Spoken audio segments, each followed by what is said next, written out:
Hey guys, Jordan West back here. Today, I am so excited about this podcast episode. I have one of the experts in the space, in the YouTube space, that is, Brett Curry on the podcast for, I believe, a second time, maybe even third time. Brett, welcome back to the show. Yeah, Jordan, man, awesome to be here. It is for sure at least the second time and maybe the third. I'm not sure, but let's make this the best one yet. That'll be our goal. I was so happy when you reached out to me. I'm like, yes, I want to. I was really hoping we were going to talk about YouTube. I just said, oh, Brett reached out. I'm like, I will have him on the podcast. I have no doubt that there's going to be tons of value here. So really looking forward to this. Brett, before we begin and, really dive in, tell, for people who don't know anything about you, tell us a little bit about who you are and what you do. Totally. So I'm the CEO, co-founder of OMG Commerce. We are a performance digital marketing agency. We focus primarily on D2C e-commerce and omnichannel retail brands, specialty with YouTube ads. That's what we'll talk about today, but also all things Google. We lean into Meta.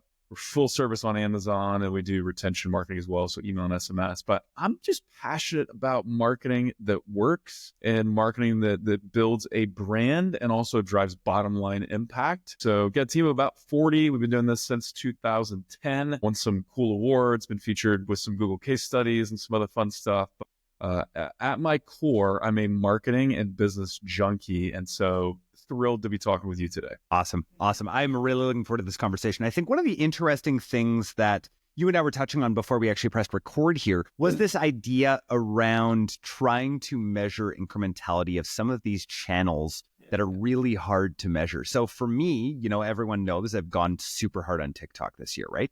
I think the reason why TikTok Shop was so interesting to me is that we always knew TikTok was driving business results. Yes. But no one could ever tell you that. There was no measure. Couldn't measure it. Yep. Right? Because it just doesn't work like that on TikTok. It's not a direct response channel in the same way. Now, TikTok Shop is, right? Shop has changed all of that, and we have this nice closed ecosystem that you can measure. But I talk about this halo off of TikTok Shop the entire time, right? But interestingly, YouTube is such a similar channel to me where it's like, how many times am I watching something on YouTube? I see an ad and I'm like, oh, yeah, I should go buy that product. I totally forgot about that. I never in my life have ever clicked from a YouTube ad over into buy a product. Never once, because I'm watching something, but it's there with me. It's the TV of 2025. Exactly. Yeah, and it's so interesting. Walk me through this. What are your thoughts? Why are you still in the YouTube game, and how do you continue to scale?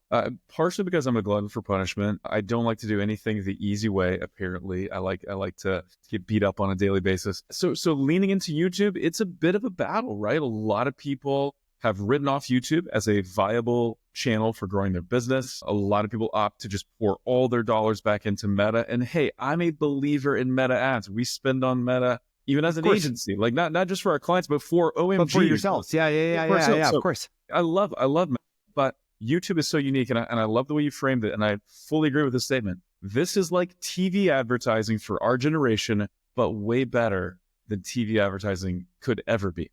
And I'll kind of set this up a little bit. So I got my start when I was in college in the early 2000s. I worked at a radio station and then got kind of involved in some TV and stuff. But I just remember talking to local retailers, local furniture stores, local car dealerships, local restaurants. And they would tell me things like, yeah, when we advertise on radio, like it maybe works, maybe it doesn't, I don't know. But when I run TV ads, like people come in and people mention it. And like they couldn't directly attribute, but they could feel it. And they could see it when the TV ads were on, people were coming in, right? That's incrementality. You shut TV off, that business goes away, right? And so that's really what that's what YouTube is now. And we've all just gotten addicted to last click or multi-touch attribution models where we want to see the click. We want to see the evidence that this ad led to this sale or this result. Ultimately, I think we're all coming to we've kind of come full circle, right? It was like, oh, offline is so difficult because you can't measure it. Ooh, online is magical because you can measure everything. To some of the ways we're measuring online is really short-sighted and maybe not very helpful, right? If we want to just, as an example, lean in fully to ROAS. Well, if you want to maximize ROAS, just run branded search, right? That's the maximum. Of course, and then try scaling. Not incremental at all. Yeah. Right. Like this is the hilarious thing. It's funny. I've been trying to lean in on how for me, I owned a bunch of brands over the years, right? And trying to lean in on how I can help e-com brand owners, especially the smaller ones that we don't work with anymore, right? I'm trying to figure out, I'm like, how do I help you guys, right, that are listening to this podcast? Lots of you guys are listening to this podcast. And profitability is an interesting thing, right? We've been obsessed with these marketing metrics that just don't matter, right? Like what we see in branded search, like what we see in most people running Facebook ads on bottom of funnel. I'm like, good. You think that looks good? Who cares? It doesn't do anything for your business. It's not going to make you profitable at the end of the day. This is something I've been like obsessed with lately. Be no negative impact to your business. Shut that off. You'll probably get all the sales you're currently getting. Yeah. Totally. Exactly. YouTube, again, I was telling you about a funny little like small case study and from a colleague of yours that's running this ad account, and it's not spending a ton. I think it's like 20 or 30K a month right now. But I will tell you, as we scale it up, right, on platform, it's showing about a one return on ad spend, right? So normally you'd say, let's turn that off, right? Yeah. Well, when we turn that off, everything dies. There's no business, right? So that's number one. Number two, the MER is about 3.5. So I'm not dumb. I know something's happening there, right? Yeah. Like so that's my sort of like look at all of this, right? Of like, wait, we've got to get out of this granularity that we think that we know how a customer journey works. Like, come on, we'll never know how a customer journey exactly works. Customers don't know how their customer journey works, right? They don't know. They're just seeing things and reacting again. And like, they probably couldn't even stitch together their buying journey. So what makes you think you'll nail that with 100% accuracy? You just won't. So tell me what you guys do. Like you've been all in on YouTube since I've known you, right? Like you're the YouTube guy, Brett. Like, yeah, I mean, that's what we're known for. Like a lot of big brands come to us because we've cracked the code, so to speak, on how to make YouTube ads work. And the good news is, while it's not measurable in the same way that meta ads are, or in the same way that search or shopping ads are, you can measure it. You just got to work a little bit harder. You got to kind of triangulate the truth a little bit. But you nailed it earlier, Jordan, when you said, I've never clicked on a YouTube ad, right? YouTube is the TV of our generation. Nobody clicks on their TV, right? So you just use that as your comparison. And actually, this is interesting. Over 50% of views now, and I've seen numbers show as much as 60% of all views on YouTube, just the YouTube app, are on TV screens. It's the fastest growing platform or fastest growing screen for YouTube consumption. Yes, there's the option to send to phone, or you can scan a QR code on those YouTube ads that appear on a smart TV or a connected TV, but that's so rare. That's usually you're doing something on YouTube. You're probably not going to do those things. And so it's just, people don't interact with YouTube the way they do even Facebook or TikTok. And so I want to give you that at a core level. Yeah, go ahead. I just want to give everybody a fun anecdote here. So my kids watch a lot of YouTube. They've got a few creators that they love. My daughters love Mariah Elizabeth. She does all these like crafts and stuff, and then obviously Mr. Beast, right? Everyone doesn't like Mr. Beast. Yeah, he's the best. And there's these massively long YouTube ads in between, right? Like there's like 60-second unskippable. My kids recently came to me and they said, Dad, I hope in the next election, now remember I'm Canadian, and we're now going right, of course, right? Like everyone's making the swings, right? And so they come up to me and they're like, Dad, I really hope in the next election that you're going to be voting for Pierre Poilievre because his tax plan seems really good. Remember, this is like 11 and 9-year-old. Like I've heard a lot of things about what he said, and I'm like, don't ever tell me YouTube ads don't work because you have to be watching them. Dude, that is so good. I remember as a kid, for me, and this still is like stuck in my brain and probably meant that I was destined for a career in advertising. I remember trying to convince my parents to buy Ginsu knives because I saw these great commercials, and I'm like, guys, you don't understand. Like, you can cut through a can of Pepsi and then you can cut a tomato without sharpening. And I'm just like regurgitating the ad, but it's such a good example. So yeah, your kids are now a spokesperson for political parties. Exactly. That's such a good story.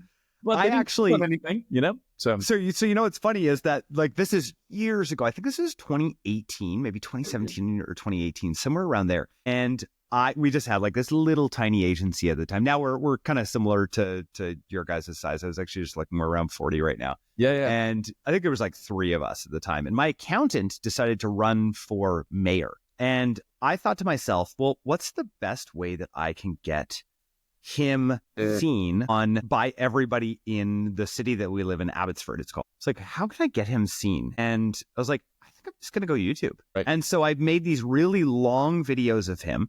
Remember, he was a candidate that like nobody knew. He ended up getting second place and getting about, I think it was somewhere around like 30% of the vote. And I was like, wow. Whoa. And even more, we have this meme account on Instagram called Abbotsford Memes. And one of the posts on there was about his YouTube videos being everywhere. And I was like, crazy. Yes, this works. I wish I would have just tripled down on that. No doubt. Yeah, last kind of little anecdote that's related to this part of what we're talking about. We have an appliance store client, someone that I've known a long time. They've got locations here in Springfield, where in Missouri, where I'm based, but all over Oklahoma and stuff. So we've been talking to them for a long time about, hey, give us a little bit of your TV budget, because they spend a lot on TV, sell appliances. Give us a little bit for YouTube. Because we were running all their Google search ads and stuff like that. And so they finally gave us some budget. Not a ton of budget, but some for a few key markets for one of their appliance chains. And they just came back to us and they said, guys, in Q1 so far of this year, these stores are up 35% over last year. One of their other chains is flat, basically. And they're like, interesting. So you got to have a case study. A case study, yeah. So they, I don't know if they want anything released publicly, so I've got to talk kind of, I've got a few case studies I can get into in detail with you. Please, yeah.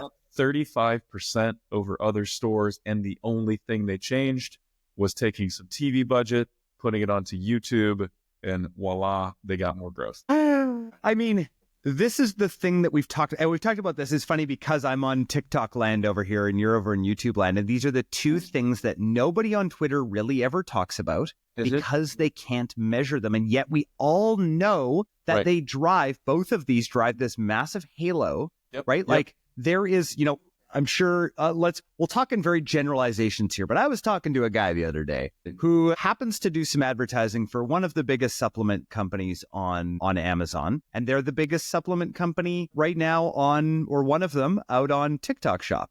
Their Amazon business has doubled this year with no more Amazon spend. Just like all I'm saying is like we've got, if you guys are going to get anything from this episode, just remember that in the meme curve, right? Like the person that is obsessed with triple whale is not the one at this end of the curve, right? Yep. Like if you're obsessively looking at your numbers like that, like that's not how you run a business. Totally. That's not how you do it.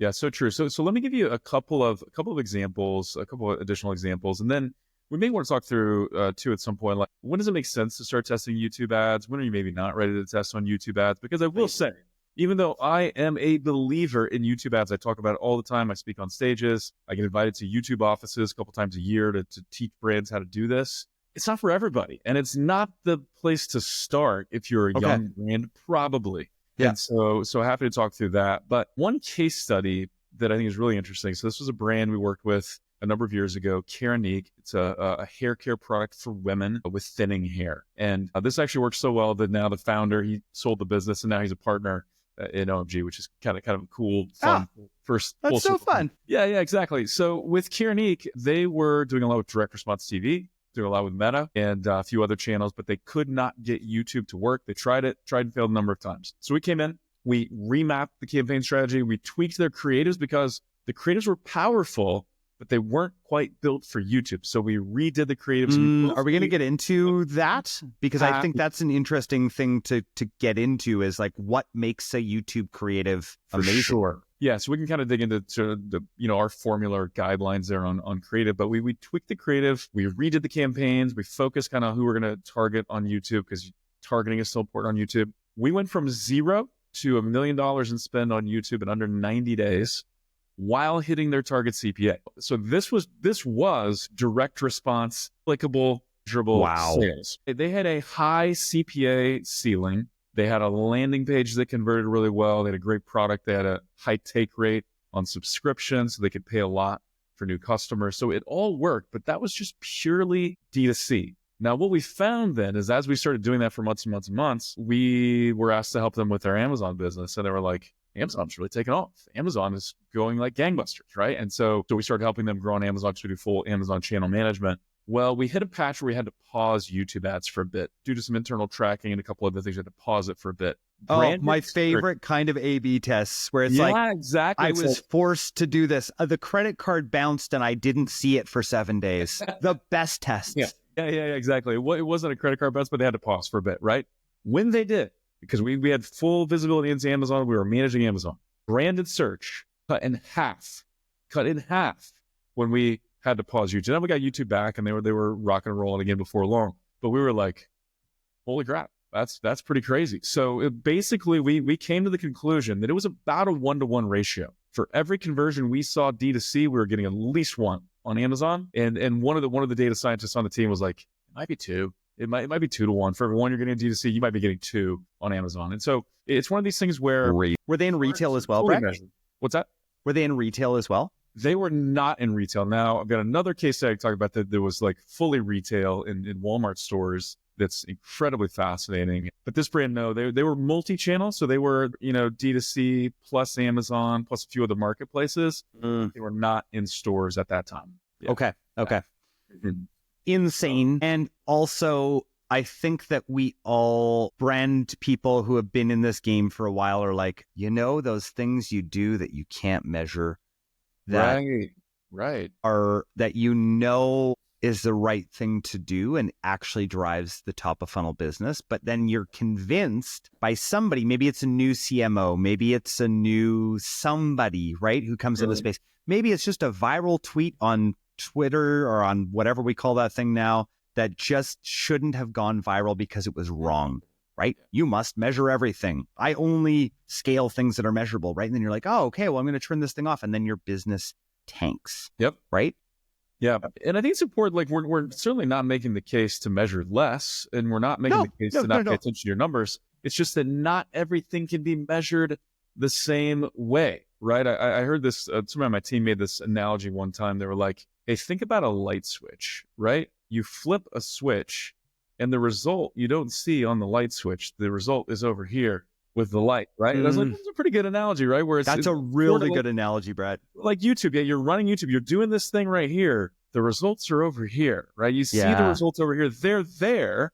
You've just got to look for them, and measuring them is harder. So I don't think you should measure less. I think you should measure more. I just think you should understand that ROAS is a bad metric overall, if that's all you're looking at. And the whole picture, understanding incrementality and real growth and real impact, it takes some work. It takes some work to measure it. So you got to look at everything. I can also show you a case study that might be helpful. It's from Arctic Coolers. So Coolers and Drinkware, a Yeti competitors.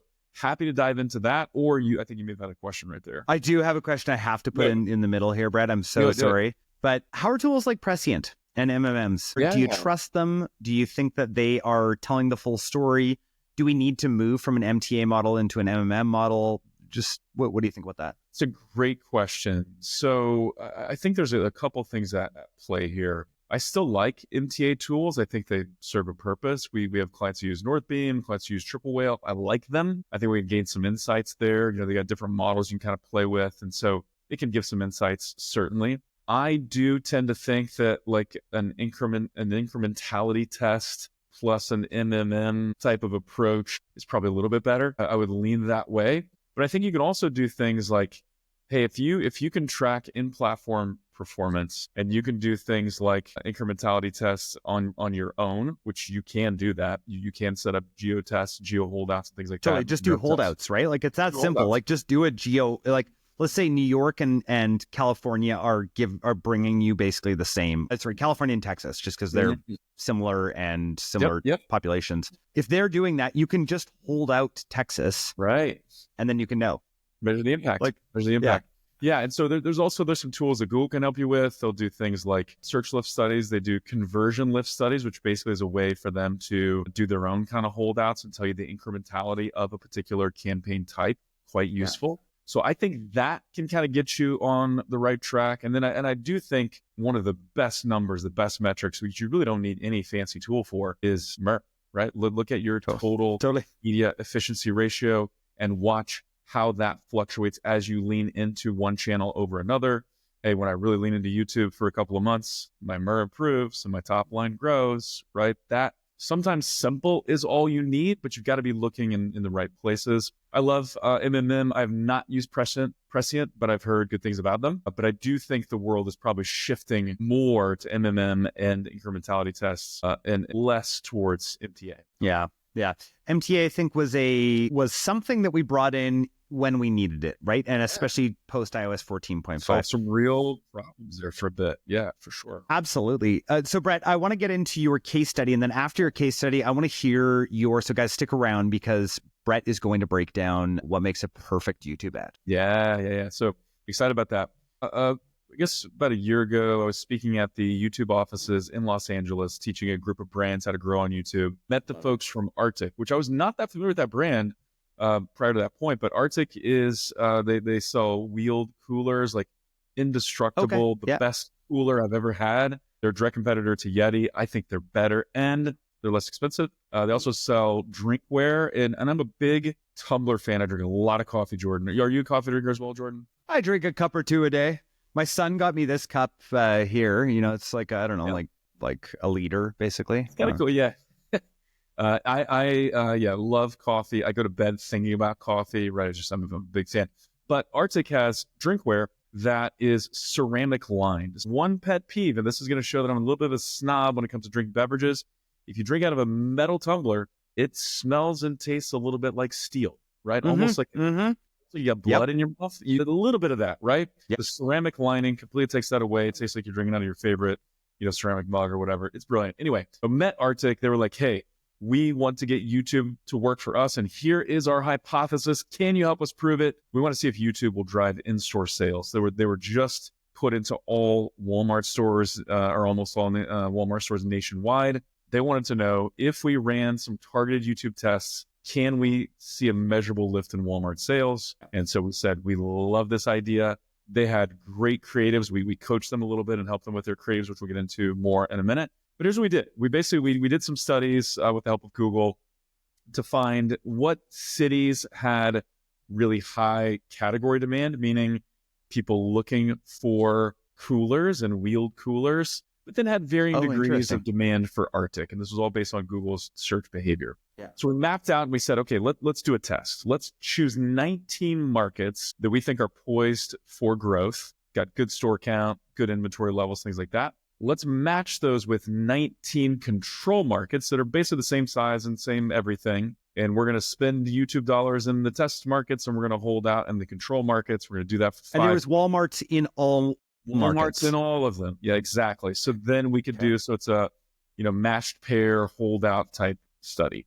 Yeah. So we leaned in hard and we used all of our resources, to build out the right campaigns and maximize views. And we did lean in heavily to connected TV. So that was a great placement for these ads. And we measured the on results. YouTube. On YouTube. So YouTube's connected to like YouTube's TV placements. Exactly. And this is now YouTube TV. A lot of people ask about that. I'm a subscriber to YouTube TV. It's a good cable replacement. That's a separate inventory though. It's powerful, but it's actually a pretty small percentage of YouTube views. And if you buy YouTube ads in the platform, like in the Google Ads platform, you're going to be on traditional YouTube. But here's one really crazy side note that ties into this. More people stream YouTube on connected TVs. So the good old fashioned YouTube app on connected TVs than stream any other platform. So YouTube. I do not doubt that even for a second. Yep. Bigger than Netflix, bigger than Hulu, bigger than Disney Plus. It's like bigger than Hulu, Disney Plus, and a few others combined. It's bigger than Netflix, but not that dramatically. So we leaned in heavily to connected TVs. There's so much inventory. The inventory is insane. Just so many people aren't advertising here because they don't get it and they don't understand it. And so CPMs are pretty low compared to Meta and other places. A lot of opportunity here. So we did this 5-week test and we measured it all along the way.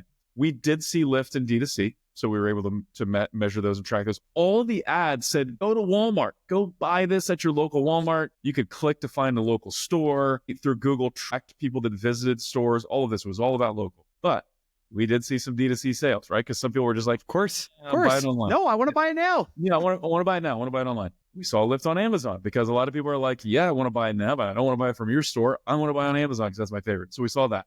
But here's what we saw. Inside of Walmart stores, we had kind of 3 different groups of markets. The worst performing group saw a 12% retail store lift in comparison of the test markets to the control markets. Test markets, 12%, high degree of confidence lift over their control markets, or very similar in size and nature and all that stuff. The best group was 25% lift over the control market. So basically they were like, holy crap, this is great. Let's do more of this. It actually led to us running a whole bunch of or getting more of their business. Google's like, hey, we got an agency excellence award for it. Like we really leaned into this more. And in the process too, we also did like what's called search lift study where Google can look at, hey, people that saw your ad versus people that didn't see your ad. What kind of impact does that have on people searching for your brand, right?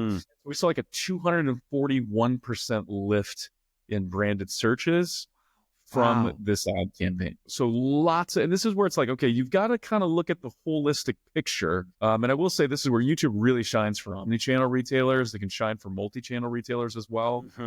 But the results were staggering. Incredible.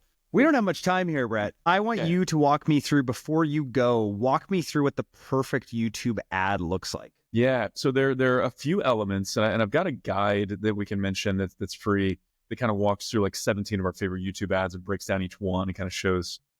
Great. Why. We'll get that down in the show notes. And if you guys are watching this on YouTube, it'll be down in the description below. Awesome.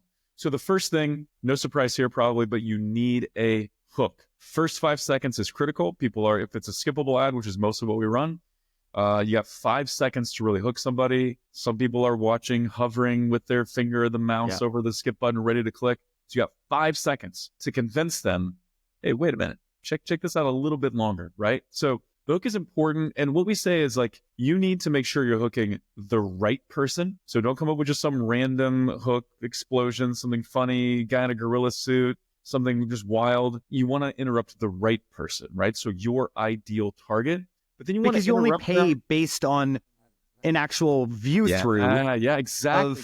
So you don't want the wrong, like you basically want to be like, hey, everyone else, don't watch. You want you want the non-ideal shopper to skip because you only are paying for good views. And so you want someone to choose to watch your ad if they're in your market. So something to grab their attention, thought-provoking question, a bold statement, showing something right in their face, but it needs to be related to what you sell. So it needs to be related to like the problem you're solving or the relief you're bringing or the enjoyment that your product is offering. So it's got to be relevant, a relevant interruption, a relevant hook to the right person. So the hook is critical. Next, if you're D2C, like essentially most of our clients are retail in some way, there's got to be a product demonstration, right? You need to now show me the product in action. And Jordan, I like a typical demonstration. So like, what's the proper use case of this? One good example is a Flex Seal, like the spray on thing, like to seal. If you have leak in your gutter or leak in a pot or whatever, like spray Flex Seal and it stops the leak. So I like a standard use case demonstration, like this is how you seal your gutters type of thing.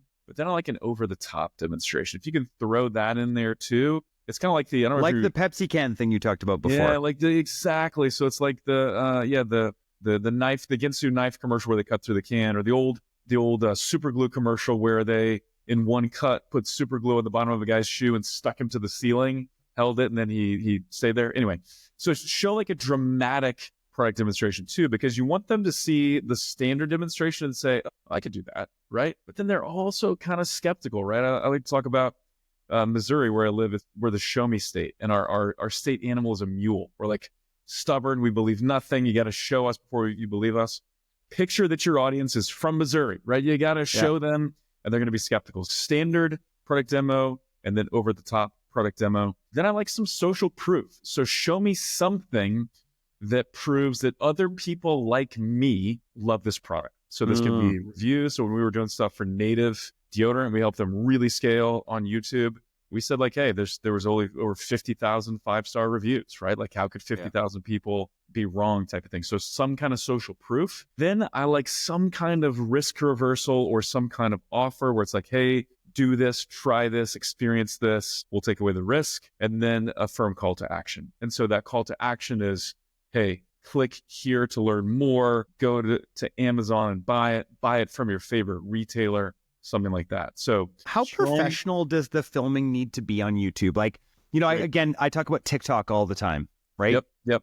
It's the opposite, right? You don't want professional filming. It doesn't work. It's the antithesis. What about YouTube? Yeah, it's kind of the same with Meta too, right? Like sometimes it's the unpolished, the shot with the phone, kind of raw, candid stuff Totally. that really works. On YouTube, you do need a little more polish. Think again about the frame that this is like TV, and a lot of people are probably watching it on TV. Yes. It's a little more polish is important. Now, we found that we've got a lot of success with an ad that is professionally produced. You don't have to spend tens of thousands of dollars on it, but you need good lighting and like a good camera and good audio and things like that. But sometimes when you mix good production value with some raw stuff mixed in, so like good high production value, then throw in some UGC either in the middle or at the end, that combination, extremely powerful. Now, we scaled this auto brand on YouTube a couple years ago, and basically all they had was UGC, but it was really good UGC. And so we did UGC mashups, where just a whole bunch of like customers showing their car, talking about why they love the product, things like that.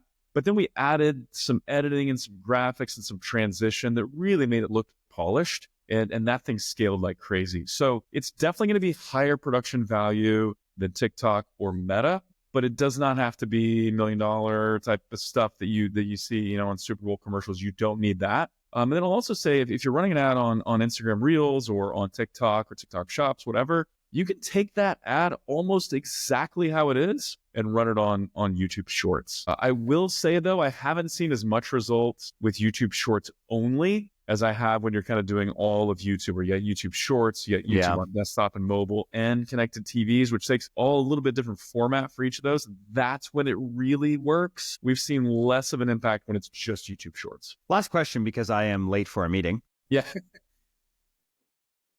What length are we looking at here? Is there an ideal minimum length? I'm saying minimum because I understand that there probably is a minimum. There is. I prefer 45 seconds to 3 minutes as kind of an ideal length. And if you could shoot for 90 seconds or 60 seconds, that's great. Ultimately, it's got to check the boxes. It's got to hook somebody. It's got to be compelling. It's got to have the product demo and the social proof and the offer and all that.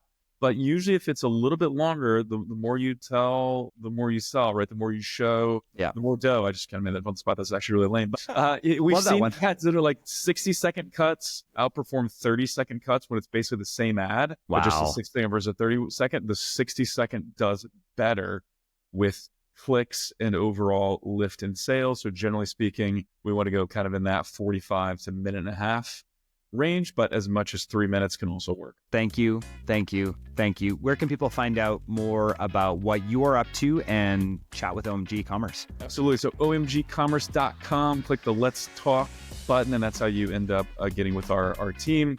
You can find my podcast there by clicking on resources. You can see the YouTube guide and stuff there as well. And then I'm active on LinkedIn. So hit me up on LinkedIn. Would love to connect to you. I do talk about all things D2C and retail and business and Google and Amazon and all kinds of stuff. So would love to connect on LinkedIn as well. Awesome. And I'm looking forward to coming on your pod. It's going to be... Let's do it, man. Let's get it. It's going to be a blast. Schedule. Talk TikTok shops. I'm excited. Awesome. Well, thanks again for your time today, Brett. Thanks, Jordan.